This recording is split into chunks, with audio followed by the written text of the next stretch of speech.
Et à l'Assemblée nationale, les députés ont adopté le projet de loi relatif aux services privés de communication audiovisuelle. Enrichi par une vingtaine d'amendements, ce projet de loi a été adopté par 100 voix pour, 0 contre, 0 abstention. Mahamadou Doumbia, compte rendu. 5 projets de loi étaient à l'ordre du jour de cette séance plénière de l'Assemblée nationale. Parmi les 5 projets, un seul a été discuté. Il s'agit du projet de loi 09-32-4L relatif aux services privés de communication audiovisuelle. Ce projet de loi proposé par le ministère de la Communication fait suite à un constat.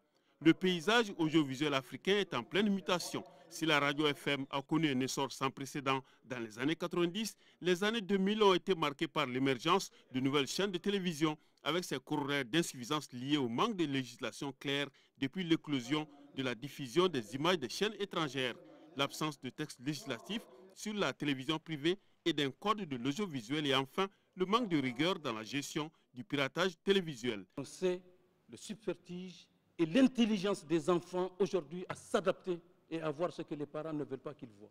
Quelles sont les mesures qui sont dans ce texte ou bien que vous prévoyez pour que le Malien, les enfants maliens et notre culture soient à l'abri d'un certain nombre de dérives? Je n'ai pas vu ça dans le texte. Voyons ça, j'allais dire de façon systémique. Il y a aujourd'hui le texte qui est proposé sur les services privés de communication audiovisuelle. Dans quelques jours, le texte sur la publicité. Il y a le texte sur l'instance de régulation. Il y a le texte sur la création des écoles supérieures en sciences de l'information et de la communication. Mais il y a aussi le texte de la relecture des services publics. Donc c'est un chapelet qu'il faut voir, un ensemble qu'il faut voir. Mais l'essentiel est que cela doit s'inscrire dans une vision globale, donner à notre pays les moyens d'avoir une presse assez responsable et libre. La liberté dans la responsabilité, c'est ça le credo, ce sont les moyens que nous voulons qu'on mette à disposition pour la presse. Pour mieux maîtriser ce sujet et comprendre en profondeur, 23 amendements ont été apportés et discutés. Parmi ces amendements, 22 ont été adoptés à l'unanimité par 91 voix pour, 2 contre, 6 abstentions. Et l'amendement 17 qui fait mention de l'autorisation de diffusion a été l'objet de houleux débat. Cet amendement a été adopté par 92 voix pour, 6 contre, 2 abstentions et 1 non-votant. En définitive, ce projet de loi 09-32-4L, régulateur de l'espace audiovisuel et de la distribution, a été voté par 100 voix pour, 0 contre, 0 abstention. Les 4 autres projets de loi 11-15, 11-60, 10-86, 11-98, 4L ont été renvoyés pour une prochaine session. Le ministre de l'Emploi et de la Formation professionnelle et son collègue de l'Éducation, de l'Alphabétisation et des langues nationales étaient en visite de terrain dans les centres de formation professionnelle qui accueillent des handicapés qui rencontrent des difficultés à poursuivre leur formation dans le système éducatif. Ces jeunes sont inscrits dans des métiers comme la maçonnerie, la plomberie, l'électricité, le bâtiment, la cuisine et la transformation agroalimentaire. Amadou Ouattara, reportage.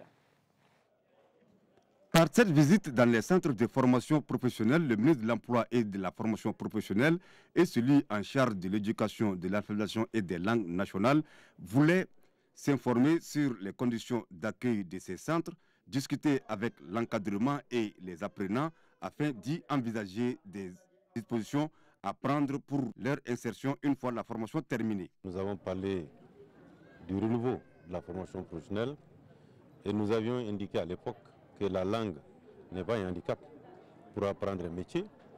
Et nous nous rendons compte que même quand on ne sait pas parler, à plus forte raison de parler des langues telles qu'on connaît, donc même le langage des signes permet d'apprendre un métier. Et c'est ce que nous avions dit. Nous sommes passés voir sur le terrain pour voir si effectivement cela était possible. Et je pense que ce que nous avons vu nous a conforté dans l'idée que l'on parle arabe, que l'on parle bambara, que l'on parle français ou qu'on ait le langage des signes, on peut apprendre un métier et vivre de ça.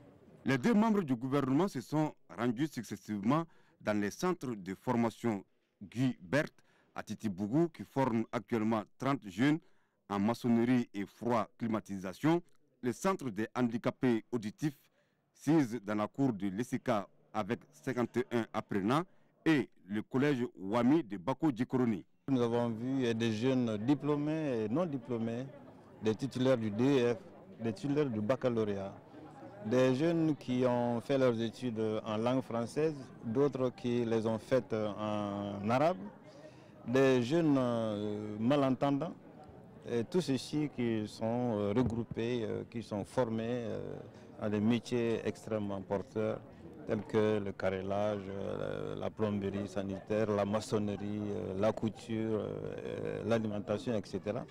Je pense que là, c'est une initiative extrêmement importante à saluer. L'objectif final recherché par ces différentes formations est de faciliter l'accès des couches vulnérables aux dispositifs de formation professionnelle. Le groupe Économie agricole rurale et les partenaires